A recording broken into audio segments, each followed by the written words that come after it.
Hey guys, welcome back. Sorry about the long delay between video reviews. Easter just got, you know, blown up around here, and it was, going places, having people coming over here, sitting out in the garage, enjoying each other's company. I shared a lot of new beers with the family and friends, and that's what it's all about. So, as much as I love doing my videos, if something comes up, hey, I'll let you know about it afterwards. But yeah, that's what happened last week. But today we're going to talk about a microbrewery in Toronto, York, to be exact, Muddy York. They were the first stop we made when we went to Toronto a couple weeks ago. And Jeff, the brewmaster, owner, jack of all trades guy there, he took so much of his own time, and I mean they're right in the middle of just expanding their brewing capacity and building a bottle shop, which I'll talk about in a minute. But stopped everything he was doing, talked to me, talked to Mrs. Polkapolooza, was very inquisitive about what we were doing that day, and inquiring about our little journey and giving us tips on where to go and filling us in on his story and just I had one of their beers and I reviewed it. It was just their pale ale, and it was just delicious. So I thought today, it's still a little cold. I mean, we're at the back end of March, just about done March. Still a little bit cold, still a little bit garbagey out there, but definitely better weather's coming. It's supposed to warm up a little tomorrow.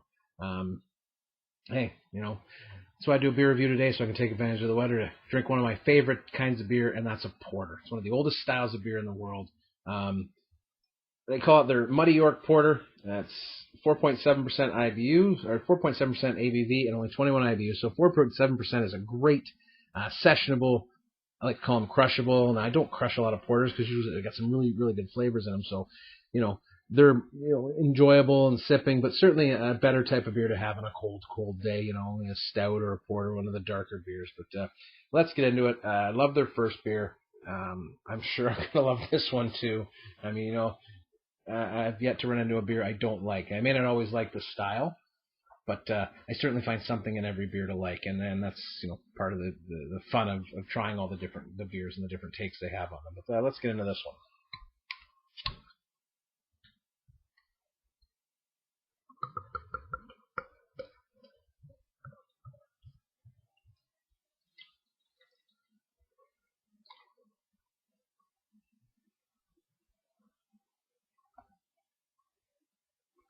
Well, doesn't that pour just perfect? Perfect. Nice head on it, dark color.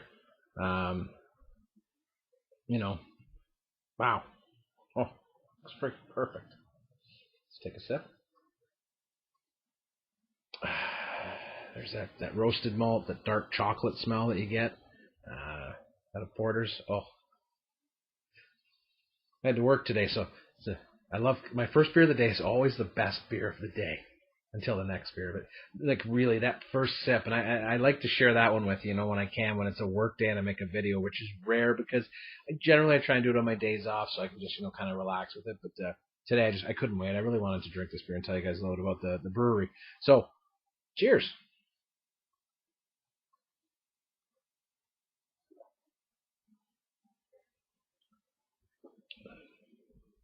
Whew. Man, I should have bought more than one of these. Oh, great. See, I like porters because the mouth feels a little less thick than a stout. That's a little bit more refreshing, a little more crisp. But the chocolate is just popping on that. That's delicious. Oh my! I'm taking another sip.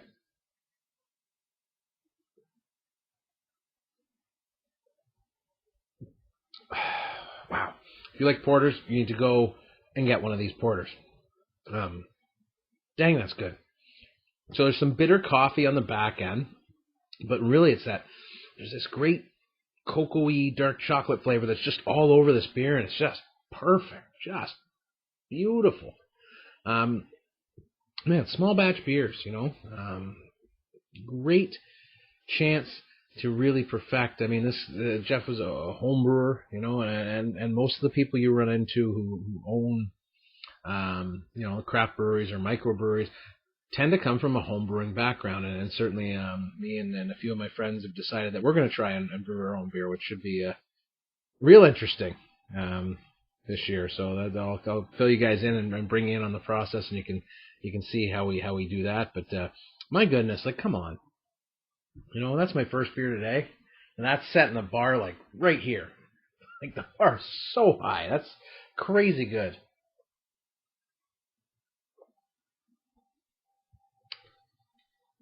What I like about what I like about a porter, like I said, is it's not as thick as a stout, so it doesn't coat your mouth with that crazy, you know, stickiness.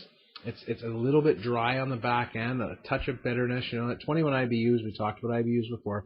And a porter are not really going to be overly bitter. Just a hint of the coffee bitterness on the back end. But I'm telling you, go. Okay, so these guys are opening up a bottle shop at the front now, located like many breweries in the industrial district. It's at the front of his tool and die shop.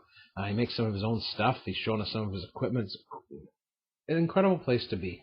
So they were knocking down walls, and he's hoping to have a venue to be able to go in a tasting room, in a bottle shop, so you can go pick some stuff up. So it's supposed to open this Friday, April 2nd, or Saturday, April 2nd. So I encourage you, if you're anywhere near Muddy York, I'll put their link to their website down below as well.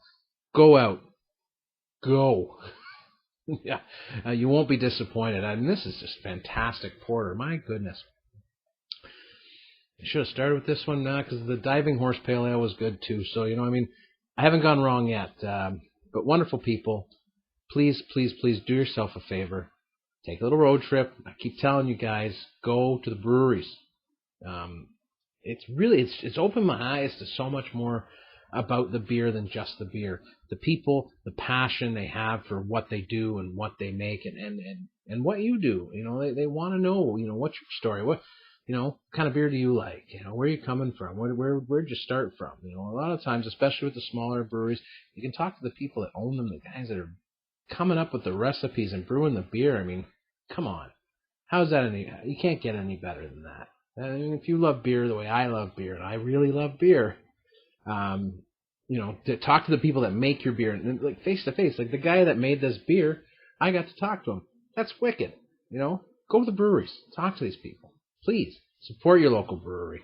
Buy yourself a glass. I love the glass. I love the logo. His wife is involved in the design. She's a graphic designer, so how much more Canadian can you be? It's a husband and wife team building this brewery from the ground up. And I think you're going to hear more and more and more about these guys because they make really good beer, okay? The drunk Polkaroo loves to drive around and go to breweries. He loves to visit. I'm going to keep encouraging you to do it as well. Please go and visit your local brewery. Go to Muddy York. Pick up one of everything like I did. I got two more beers waiting in the fridge outside. I can't wait to try. I'm super excited. So, hopefully I'll see you tomorrow. I have to work tomorrow, so we'll see how I feel when I get home. I got off a little bit early today, but I find myself I'm longing to go back to Polkapolooza and then 5 days of traveling and spending all that time with Mrs. Polkaroo, and our friends and not having to worry about work. That's great. I know we got to work. Everybody's got bills to pay, but man, that was a good time. So we've still got lots of beer left. And that keeps reminding me of that happy time. And I look forward to our journeys this summer. We're already starting to lay out some groundwork to maybe head out east and visit some people out east, and maybe down to the south and visit some people, southwestern Ontario, and then down into the States there. I hope so. I'm having so much fun, and I'm not getting any younger. I want to get better. So raise your glass, raise your standards. Thank you, Muddy York. Cheers.